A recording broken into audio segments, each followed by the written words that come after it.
Upper Peninsula of Michigan. I was delivering and installing machines for the company I was working for. I was in a 26-foot box truck with 12 machines in the back. I was having trouble with the truck the day before. Had it checked out by the rental company and they said it was all good. Since it was behind schedule due to the truck and problems with installations, I decided to drive late to my next destination.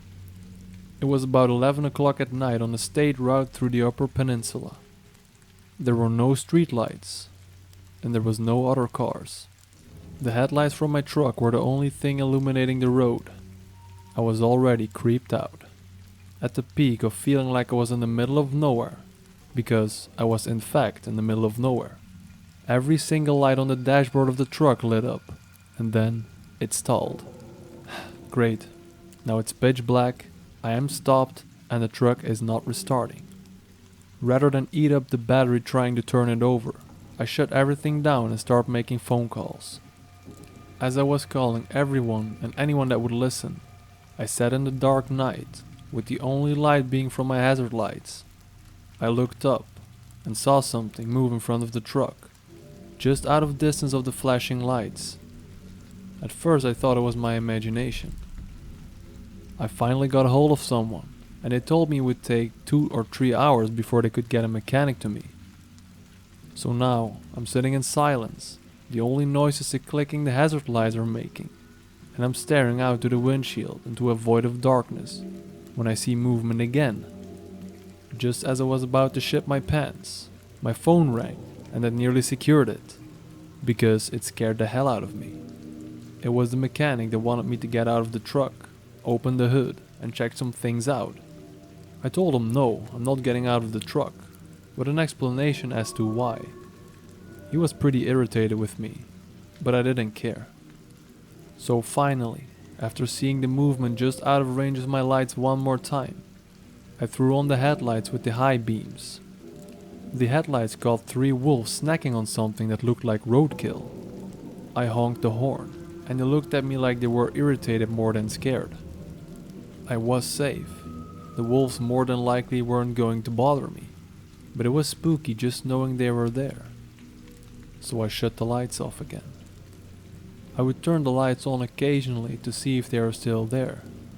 I was basically just sitting there at this point, listening to the hazard flashes click while surfing on my phone. Each time I turned the lights on, the wolves were still there. And just to remind you, I'm in the middle of nowhere. No homes, no business, nothing but trees, wilderness, and wolves. I suddenly heard what I can only equate to a woman's scream of terror that sounded like it came from right behind the truck. Then, something slammed into the side of my truck, hard enough to rock it. I wasn't afraid of the truck tipping over, but whatever hit it hard enough to rock the suspension enough to move me around in the cab. Mind you, it was a pretty heavy truck. I turned every light the truck had on, slipped it into reverse so the reverse lights came on, and laid on the horn. I was checking both mirrors, and the only thing I saw was a shadow bolt across the road. I couldn't make out what it technically was, but in my head it was a werewolf, yeti, Bigfoot lizard monster that was going to end my life, and it was going to be agonizingly painful the entire time. I also noticed the wolves were gone. From every nature documentary I've watched, the only time predators leave food is when there are bigger, badder predators around. By this time I was in full Bobby Hill mode. Whatever crossed the road didn't cross very far off the road. I could still hear it thrashing around in the brush, breaking sticks and what sounded to be logs. There was no noise pollution. I only had my window cracked a little bit, and I could hear it pretty well. I basically had the steering wheel gripped, all the lights on. I was feverishly looking out the windows, and through the mirrors to make sure nothing was around the immediate area of the truck. I couldn't see off the road, and the flashlights I had were in the back of my truck and my tool bag. I'd have to get out of the truck to get them, and I was not going to do that. Finally, I saw some headlight through one of my mirrors. It seemed like it took hours for them to close the distance to me. The noise stopped as the headlights approached. It It was obviously the mechanic because no one else was stupid enough to be out there besides me. The mechanic pulled out in front of me. My headlights were shining on him and his truck.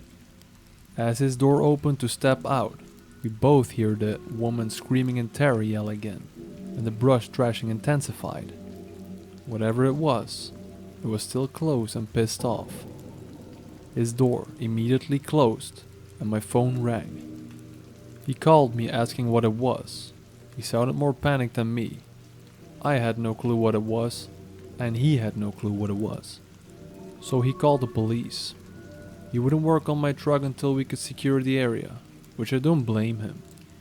He didn't like my idea of him getting out of his truck, just to check things out. 2 Michigan State police officers showed up. They lit that area up like it was a stadium, and I finally stepped out of the truck for the first time since it all started. We heard that scream 3 more times while the mechanic was working on my truck. Thankfully, they were getting further away. The cops had no clue what it was either. They were kind of spooked too. The mechanic finally got my truck running again, and I made it to my hotel for the night. The next morning, I walked to my truck for inspection, and the side that was hit, there was an indentation about the side of a basketball. Whatever hit it, didn't hit it hard enough to push all the way through, but it definitely mushed the fiberglass. The indentation was about 7 foot off the ground. I have no idea what it was. I probably never will. But I do confidently know that I will never, ever drive through the Upper Peninsula at night again.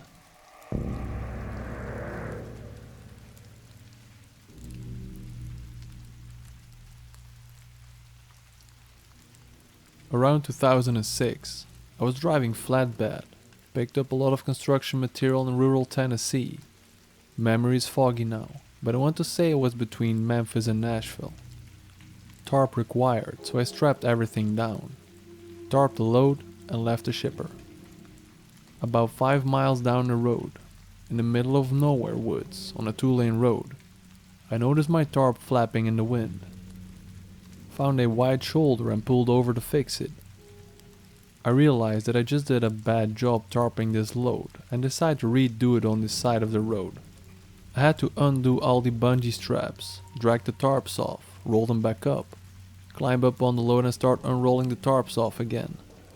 And I see a guy walking down the same side of the road I'm on, coming towards my truck.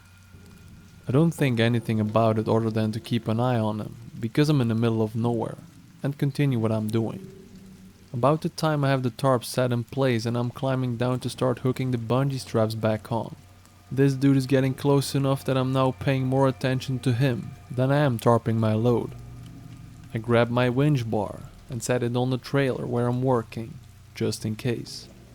The guy gets to me, and the first thing I notice is his hair. It's like a mullet, but it's patchy as hell. Like he tried to cut his own hair and had a seizure in the process and said screw it, it's good enough. The next thing I noticed were his eyes, which I can only describe as off or empty. They were clear. I didn't think he was drunk or high or anything, but it also gave me the distinct impression that the elevator didn't go all the way up. His clothes were dirty and not well maintained, with dirty white tennis shoes, because I remember he didn't have laces on one of them, and the tongue was noticeably out of place. He stops by me, waits until I acknowledge him and just says, "I've got a long walk." I was just like, "Yeah man, you do you, we're in the middle of nowhere," making it clear that there was no ride to be had here. He nods, started walking by me, continuing on his way, stops at about the driver door on my truck and turns around, comes back to me and repeats himself. "I've got a long walk, sir." At this point, I explain that I can't give him a ride, insurance and all that. Apologize for not being able to help him out, and he seems to accept this, turns around and leaves. I wait for him to get a little ways away from my truck and start working on finishing the tarp job. I still keep an eye on him and he's moving away from me. As I'm putting on the last of the bungee straps, I look over to check where he's at, and he's turned around heading back towards me. about 100 yards in front of my truck, coming back my way. It looks like he's talking on a cell phone, his hand up his face, and I can barely make out if his mouth is moving or not. His other hand waving like he's having a conversation with someone. I finish with the straps, grab my winch bar, and I'm climbing into my truck, as he's about 10 yards away from me now. As soon as I am in the cab, I lock the doors and set the winch bar on the passenger seat just in case. I look at the guy and realize he's not talking on a phone. He's talking to his freaking hand. And now I'm nervous, because he doesn't look like he's having a nice pleasant chat. It looks more like an angry conversation. I crank the truck up, put it in gear and just pull out. Didn't look for traffic or anything.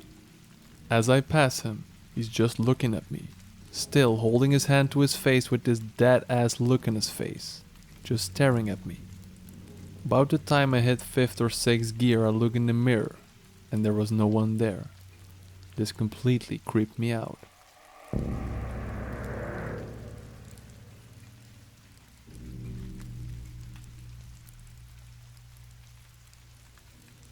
I stopped driving over the road due to the lifestyle, and still kept my CDL for other jobs. This was during the late 90s. I worked for a company that owned a Caterpillar D9 bulldozer. It weighed over 100,000 pounds. It wasn't common for them to move the dozer off the property, but they had the means to do it. Their means to do it was a 1980-something International tractor with a drop trailer. Both were bought specifically to move the dozer. They had seen better days though. Both of them were functional and as safe as they could be. They were just used hard. The tractor had a few 100,000 miles on it, but it wasn't odd for old tractors. We hadn't used the dozer to its full potential for a while, so the owner of the company had lent it out of one of his partners. I was basically hired to operate earth-moving equipment. My truck driving experience was just a perk. They asked me to deliver it, and I agreed. We load up the dozer, secure it to the trailer, and I was on my way. The CB antenna hadn't been tuned in forever, so I was only picking up short range with a lot of static. Weather conditions were cold, with light snowfall. Reports of ice on the road in certain areas. I slapped the oversized load banners on the dozer, and off we go. One of the intersections on the state route I was on is notoriously bad. The intersection is at the base of a hill, and if you're coming from the side the hill is on, you don't see the stoplight or stop traffic until you get over the peak of the hill. You still usually have plenty of time to stop though. As I was approaching this intersection, the CB lit up and a guy was basically screaming into it for traffic at the peak of this hill to slow down. The problem was that my CB wasn't tuned, reception was sketchy, and I only caught about every third word. I know the intersection, so I let off the accelerator when I peaked the hill mostly because I hated and still hate that intersection. I would have had plenty of time to stop even with the road conditions if traffic was normal. Unfortunately, traffic was not normal. There was a fresh, pretty bad accident at the intersection, and traffic had backed more than halfway up the hill. The accident had just occurred, so there were no emergency services on scene yet. I now had very little space to stop a very heavy load with a very old truck. I started downshifting and braking, realized I was going to be cutting it very close, and started braking harder. Then I realized I was hitting large ice patches on the road. The tires were slipping and jerking the tractor around. I heard the fifth wheel clanking and felt the trailer tugging on the tractor in a weird way. So I looked at my driver's side mirror and didn't see anything, including the dozer. In a panic, I whipped my head around to look out the passenger mirror, and the only thing I saw was the entire side profile of the trailer and the dozer. I had made a terrible mistake in letting the trailer get out from behind me.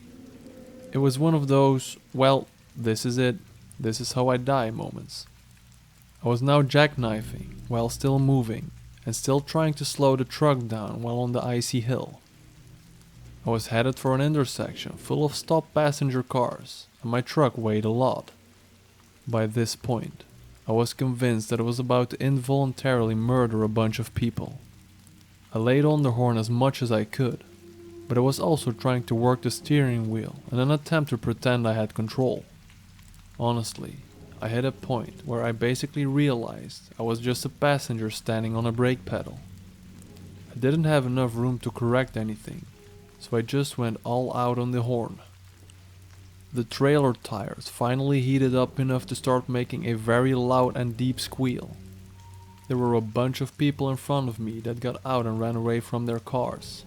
They were basically staring out of control death coming down the hill. The truck finally came to a stop, within 3 feet of the last car on the intersection. I could sit on my truck's bumper and easily put my feet on the car's bumper. The truck stopped with the trailer jackknifed, so I was blocking both lanes and the breakdown lane. I was sweating and was shaking from the anxiety. As I was sitting in the now stopped truck, the people who had abandoned their car were now screaming at me and pointing up the hill. I looked up the hill to see another tractor, but a tank trailer, basically reliving everything I just had, with much less space to work with due to my trailer blocking so much of the road. I got out of my truck and ran away from it. The second truck slid down, stopped and parallel parked almost perfectly with my truck. Once his truck stopped, I could see he was experiencing the same thing I was. We were both extremely close to being in a bad accident. Thankfully, he was pulling a dry tank. I'm pretty sure that's the only reason he was able to stop. He was running much lighter than me. By this time, the guy on the CB got through to enough truckers at the top of the hill that they basically slowed everyone down. Once the adrenaline wore off, I almost passed out. I have operated a lot of different vehicles in my life, and that situation was easily the most scary operation I have ever lived. I had zero control of the situation, and that's a bad feeling for an operator. I remember the people that ran away from their cars were comforting me. It's been over 20 years since that happened, and I still get the creeps when I think about it. I saw enough accidents to know how that could have turned out. Had I not been able to get the truck to stop, I would have ripped through all those passenger vehicles with little resistance. Another 5 miles per hour, or being in a different lane, just a bit more ice. Even the time of day would have completely changed the outcome of that situation. It would have been entirely my fault too.